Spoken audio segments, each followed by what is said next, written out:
An unforgettable rash of roster moves went down at One Bills Drive on Wednesday. We're going to talk about all of it today on Locked On Bills. You are Locked On Bills, your daily Buffalo Bills podcast. Part of the Locked On Podcast Network, your team every day.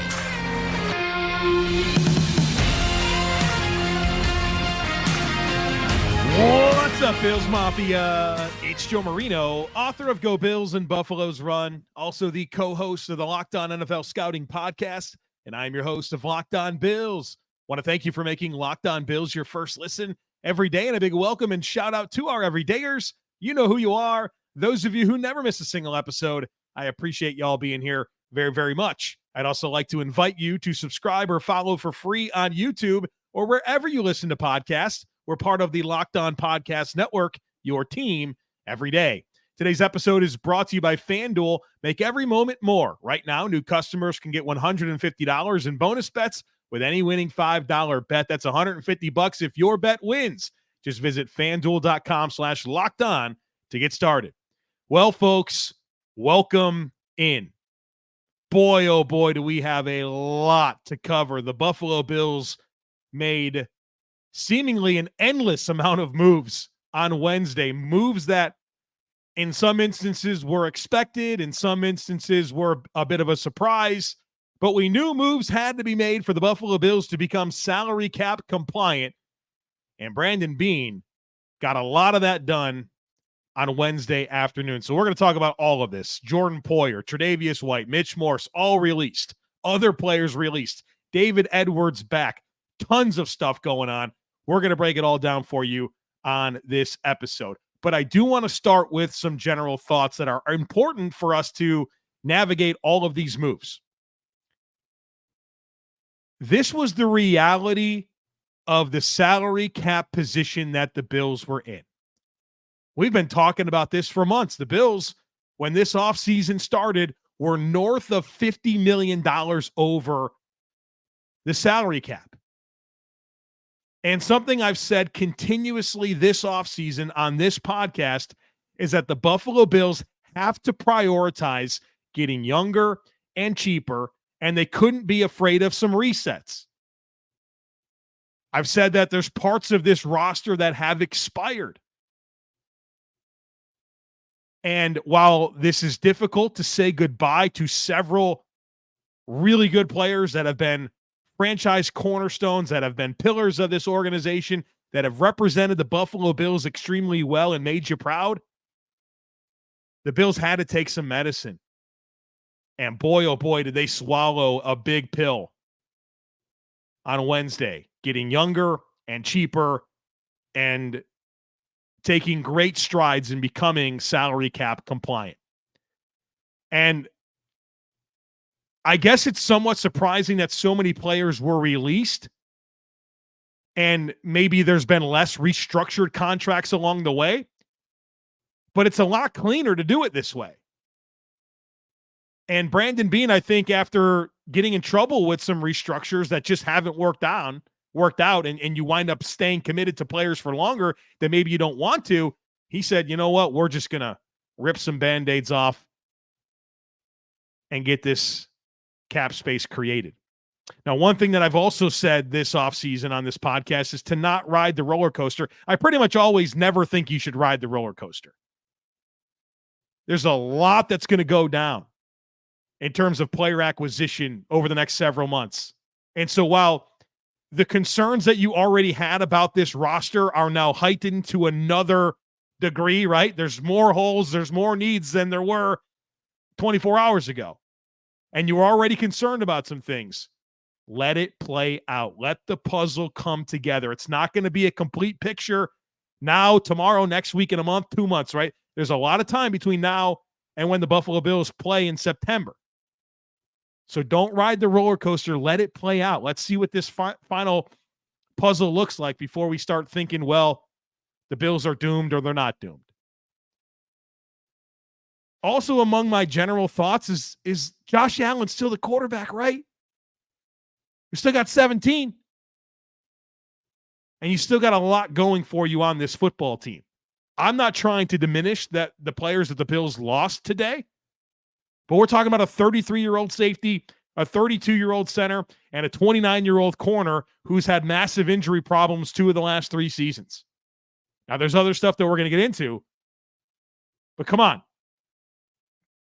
You still got Josh Allen. You still got a lot of really good pieces of this roster, and you have a lot of opportunity to add to this roster in the coming weeks and months.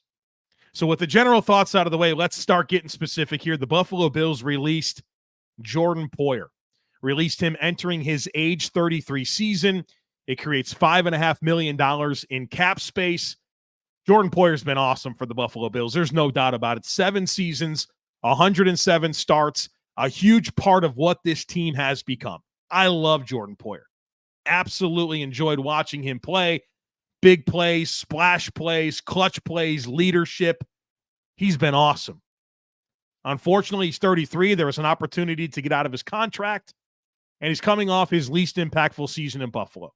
Circumstances contributed to that, where he had to play a lot of linebacker, right, with Milano's injury and Tyrell Dotson having to play, and there's coverage limitations with Dotson. And so Poyer did what he always did. He put the team first before himself. That's what he's done over and over again, whether it's been playing on reduced contracts, whether it was last year and playing through all those injuries with Micah Hyde out, and the situation where he drives himself to Kansas City to play in that game. And then this past year where he says, yeah, I'm 195 pounds, but I'll play linebacker if I have to. What a guy. What a player.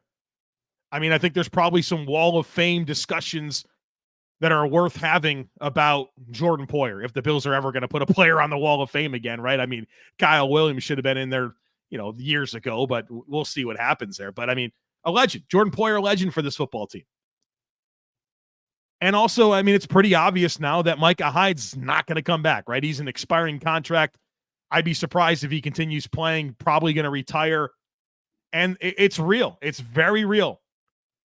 The Poyer Hyde era is over. 7 years of phenomenal play together. An unbelievable tandem, as good of a sports duo as I think you're going to find in Buffalo Bills or Buffalo sports history, right? Like, you talk about tandems, Poyer and Hyde, man, it's a special group. And I think what makes this easier to digest is you saw the regression, right? It happened. These guys, 2021, those guys were awesome. 2022, injuries to both of them. 2023, you saw the decline. And the reality is, and I've said this over and over again, Sean McDermott has been exceptional throughout his career at finding safeties. Poyer and Hyde are examples of that. Kurt Coleman, Mike Mitchell, Quentin Michael. There's endless examples of McDermott just figuring it out at safety. And when you look at this free agent crop of safeties, I'm not going to lie to you. There's at least 15 different safeties that are available on the free agent market that the Bills could sign, and I would feel totally fine about them being starters for the Bills, and actually very excited about how much better they could be with Sean McDermott coaching. So yeah, it's tough. It's definitely tough. The safety room is going to be reset. It needed to be. It needed to be. And so we'll see what happens. I'm sure the Bills will have some additions here. There could be Taylor Rapp coming back, Cam Lewis coming back. There's a bunch of free agents that I like. But it's a hard reality to accept. Poyer and Hyde, an end of an era in Buffalo. And it's going to feel different, right? You felt like the leadership piece of this is can't be overlooked, right? I mean, with all these guys that we're going to talk about today, but Jordan Poyer has been an unbelievable leader for this football team. And the reality is it's time for some new people to step up. All right, so general thoughts out of the way, the Jordan Poyer segment out of the way. Next up, we're going to talk Tre'Davious White, Rasul Douglas, Mitch Morse, this offensive line that promises to look different next year. We got a lot to get to, so be sure to stick with us. Passion, drive, and patience. What brings home the winning trophy is also what keeps your number one ride or die alive. eBay Motors has everything you need to maintain your vehicle and level it up to peak performance. From superchargers, roof racks, exhaust kits, LED headlights, and more, whether you're into speed, power, or style, eBay Motors has got you covered. With over 122 million parts for your number one ride or die, you'll always find exactly what you're looking for. And with eBay Guaranteed Fit, your part is guaranteed to fit your ride every time or your money back, because with eBay Motors, you're burning rubber and not cash. With all the parts you need at the prices you want, it's easy to turn your car into the MVP and bring home that win. So keep your ride or die alive at ebaymotors.com. Eligible items only. Exclusions apply. eBay Guaranteed Fit only available to U.S. customers. Folks, you shouldn't have to worry when you're looking to buy tickets for your next big event. Well, you don't have to, because Game Time is here, and it's the fast and easy way to buy tickets for all the sports, music, comedy, and theater events near you. They've got killer deals on last-minute tickets, all-in prices, views from your seat, and the best price guarantee. Game Time takes the guesswork out of buying tickets. I love the app. It's easy to navigate. They give you flash deals that are fun.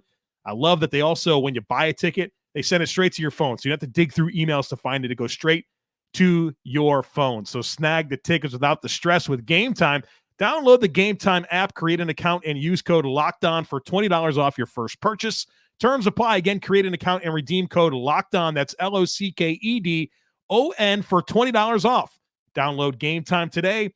Last-minute tickets, lowest price, guaranteed. We got so much more to get to, folks. Next up, Tre'Davious White. The Buffalo Bills have released cornerback Tre'Davious White, entering his age 29 season. ACL tear in 2021. Achilles tear in 2023. It is a bummer of an end to Tre'Davious White's tenure with the Buffalo Bills. Sean McDermott's first draft pick, an 82-game starter, one of my favorite Buffalo Bills ever. From 2017 to 2021, just a total stud of a cornerback. Took away the football like crazy in clutch moments. Two-time All-Pro. I maintain that he was robbed of the Defensive Rookie of the Year award in 2017. No way Marshawn Lattimore had a better season than him. No way. But just an unbelievable run. Earned a big contract extension and just got injured. You hate that so much because you feel like if he didn't get injured, he'd still be performing at such a high level. And some very unfortunate injuries. Now, Tre'Davious White, his release comes with a post-June 1st designation. So the Bills will be on the hook for his, or not on the hook, but it'll count against their books until June 1st. But then on June 1st, the Bills get $10.2 million in salary cap space, which will be helpful for a couple of things. First of all, signing the draft class, operating funds for 2024 in season, and then for any players that they want to fill in the blanks with, you know, some of those veterans that are available later on, the Bills will have some cap space to work with come June 1st. So they don't get any immediate help from releasing Tre'Davious White, but on June 1st, boom, bada bing, it's $10 million, $10.2 million in salary cap space. No idea what the sound effects there were, but enjoy. Tre'Davious White no longer a Buffalo Bill. Gut punch on that one. I felt some type of way seeing Poyer. I felt some type of way seeing Morse. I felt the worst about Trey White. And it really came down to, I think, just the way it ended with the injuries, like literally 3 years in a row, because the 2021 injuries absolutely impacted 2022. It felt like for 3 years in a row, you just didn't get the fun player that you saw for 5 years prior to that. And it's like, man, like that first draft pick, the impact. I think I feel the biggest like gut punch for Tre'Davious White. I'd be curious, like if you're on YouTube, leave a comment. Let me know, like, what was the one toughest player for you? If I had to say the one toughest player for me, it'd be Tre'Davious White.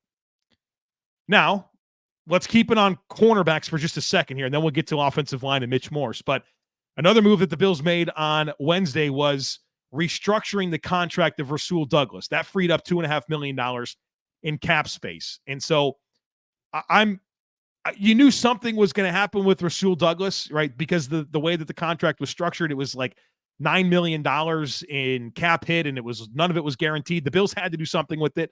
I had advocated for a contract extension, and maybe the smarter move is to do what Brandon Beane did here and not really tie yourself longer to Rasul Douglas, given he's a bit of an aging player himself, but still keep him around on a lesser deal, lesser cap hit in 2024. So Rasul Douglas back. Obviously, Christian Benford, a huge part of this corner room. Kyer Elam. So your top three still looking pretty good in Douglas, Benford, and Elam. But you don't have Trey White anymore. And so you're kind of wondering, all right, is there a path for Dane Jackson to come back? You figure there's going to be a fourth corner added in some way, shape, or form. But even with Trey White gone, and it feels like Trey White hasn't really been around for a while, right? It's unfortunate to have to just accept that. Your top three being Rasul Douglas, Christian Benford, Kyer Elam. That's pretty solid, right? I don't have a lot of concerns about that top three. So that's the story with corner. No more Trey White. Rasul Douglas contract restructured, freeing up $2.5 million in cap space. The next big one, and this is one that surprised me the most. I kind of thought Poyer could happen, but maybe not. Thought Morse could happen, but maybe not. Or excuse me, Trey White could happen, but maybe not. I expected Mitch Morse to be back, and they cut him. Released. Mitch Morse released entering his age 32 season. That creates $8.5 million in cap space. Mitch Morse, a 77-game starter for the Bills across 5 seasons. I've been a big fan of his. I love the mobility, the pass blocking, the pulls. He's been a great leader for this football team, a captain in his later years, and he's cut. And this is a big shift here with the offensive line, an offensive line that was really good last year, like probably the best we've seen in a long time for the Bills, probably since Aaron Kromer was with the Bills last time in like that 2016 season. And now you have some turnover because Mitch Morse is gone. They traded away Ryan Bates. And multiple reports have come through and said that the Bills' plan is to move Connor McGovern to center. So he goes from left guard to center. And we'll get to it in just a moment, but the Bills did re-sign David Edwards to play left guard. And so what's fascinating about all of this is that the Bills moved on from Mitch Morse, and Ryan Bates is not the plan to succeed him at center. They could have just kept Bates. They could have, Bates, you're staying around. You're the center. Left guard's McGovern. Right guard's Osiris Torrance. Let's go. They didn't. I think the Bills were done with Ryan Bates, which surprises me a little bit. So Connor McGovern, your new Buffalo Bills center. Of course, they restructured his contract this offseason, so they're very committed to Connor McGovern. Has played mostly left guard throughout his career, but he does have experience at center. He played some center for Dallas in 2021 and 2022. He's logged 100 snaps in the NFL at center. And then in 2017 at Penn State, he was the Penn State starting center that entire season, and he played some center in 2018, 843 career snaps in college at center. I think this is actually a very logical move for Connor McGovern. I think it mitigates some of his issues in the run game, right? That's kind of the issue. He's not a people mover in the run game. That's a lot more easy to accept and digest if you're playing the guy at center, right? You have bumpers at center, meaning you have two guards next to you, and you rarely have a guy lined up head up on top of you at center, so you typically get some help. But I thought McGovern, like, he's not a people mover, but he's also not a guy that I thought had super good timing at that left guard spot in the Bills' run schemes. And so you put him at center. I think that allows him to pull a little bit more and use his mobility. You rely less on his strength, and he should be a good pass blocker. And he's a big-time athlete. That's one thing about Connor McGovern. Heck of an athlete. An RAS score, a relative athletic score of 9.74. Again, a perfect score is a 10. That's higher than Mitch Morse. He's younger than Mitch Morse as well. So you might have got more athletic at center here with Connor McGovern. That should be somewhat of a seamless transition. But now you have this vacancy at left guard, which presumably will be filled by David Edwards, who the Bills re-signed for 2 years, $6 million, $2.95 million of that guaranteed. He'll be in the mix to start at left guard. And folks, if you've been listening to this podcast for the last 2 years, even going into last offseason, I've been talking about David Edwards as a starting caliber guard. I think he is an NFL starting caliber guard. And so I don't have any concerns about him being the left guard. But he'll be in the mix. I'm wondering what type of competition will exist for him. It's a great offensive line class, and maybe the Bills plan on taking advantage of that in some ways. But David Edwards back, did a phenomenal job last year as a utility jumbo tight end blocker guy, right? Like that was important. And I think he's a starting caliber guard. And I think it's a great player to get back. He was one of the players I was really hopeful that the Bills would re-sign. And I'll say this about the offensive liners. There's been some transition here. Aaron Kromer. Like, trust Aaron Kromer. He's an unbelievable offensive line coach. You saw what he's done already in 2 seasons, and I kind of just trust him, right? Like, I think that he will get the most out of these players, and there's a chance your opening day offensive line is Deion Dawkins at left tackle, David Edwards at left guard, Connor McGovern at center, Osiris Torrance at right guard, and Spencer Brown at right tackle. It's a good chance of that. And if that's the offensive line, I'd be pretty satisfied with it. Now it's got to come together, right? You got some new people and new spots, right? That's a thing. But at least it's not totally foreign, right? Like, these guys were all together last year under Kromer playing together. Now it's about gelling in these new spots and new guys emerging as leaders, right? That's Mitch Morse is a big-time leader for this offensive line. Deion Dawkins, you're up. Connor McGovern, you're up. And that's the reality of it. So it's like with Tre'Davious White. All right, Christian Benford, time for you to be a leader for this football team. Rasul Douglas, Taron Johnson, not that he ever hasn't been, but like, it's not like you're certainly losing leadership, but there's plenty of players that you look at and say, yeah, it's time for him to step up, right? So we'll see how it all comes together. So big changes at safety, Trey White out the door, changes on the interior offensive line, and a bunch of changes on special teams. In just a second, we're going to talk Siran Neal, Deonte Harty, Matt Haack. Will get you the updated cap situation and some reports out there that the Bills are speaking to Mitch Trubisky about coming back to be the backup quarterback. So plenty to get to. Be sure to stick with us, and we'll get into all of that here in just a second. Did you know that even if you have a 401k for retirement, you could still have an IRA? Robinhood has the only IRA that gives you a 3% boost on every dollar you contribute when you subscribe to Robinhood Gold. But get this, now through April 30th, Robinhood is even boosting every single dollar you transfer in from other retirement accounts with a 3% match. That's right, no cap on the 3% match. Robinhood Gold gets you the most for your retirement thanks to their IRA with a 3% match. This offer is only good through April 30th, so get started at robinhood.com/boost. Subscription fees apply. And now for some legal info. Claim as of Q1 2024, validated by Radius Global Market Research. Investing involves risk, including loss. Limitations apply to IRAs and 401ks. 3% match requires Robinhood Gold for 1 year from the date of the first 3% match. Must keep Robinhood IRA for 5 years. The 3% matching on transfers is subject to specific terms and conditions. Robinhood IRA available to U.S. customers in good standing. Robinhood Financial LLC member SIPC is a registered broker-dealer.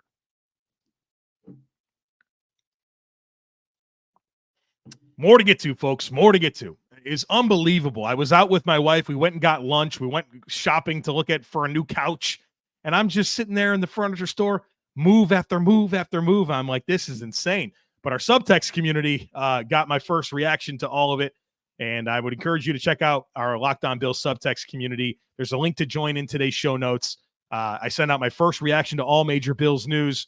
We do one-on-one text messaging. You get access to our Discord channel, which is a big community, like 500-600 Bills fans in there talking Bills, Sabres, life, other sports, all kinds of stuff.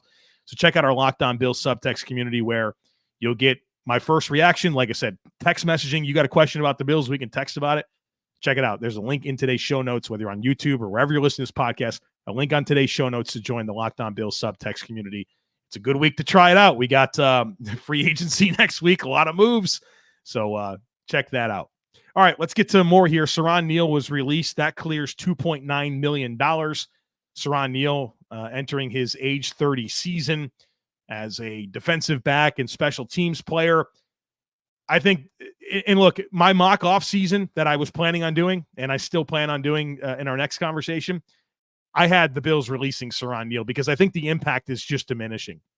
And not only is the special teams impact diminishing, he brings nothing on defense, right? Like he's playing less and less and less defense. And so you dress this guy every single week and you like what he gives on special teams, but in a situation where he actually has to play defense, you can't rely on him. And we've seen times this year, whether it's Taron Johnson, maybe he got injured for a few plays or something, where he had to come in and you could tell the Bills just don't trust him. And so they moved on. $2.9 million in cap savings for releasing Siran Neal. The Bills also released wide receiver Deonte Harty. That frees up $4.11 million came to the team last year after some time with the Saints. He had 15 catches, right? Played 15% of the offensive snaps. He did do a nice job as a punt returner. I will say that. And so the Bills are going to have to figure out punt return. Now, Nyheim Hines is gone. Deonte Harty is gone. You have no clear answer at punt returner. Maybe Khalil Shakir, but I kind of like what he's giving you offensively. I think you need to find yourself a punt returner. Maybe that's Devin Duvernay.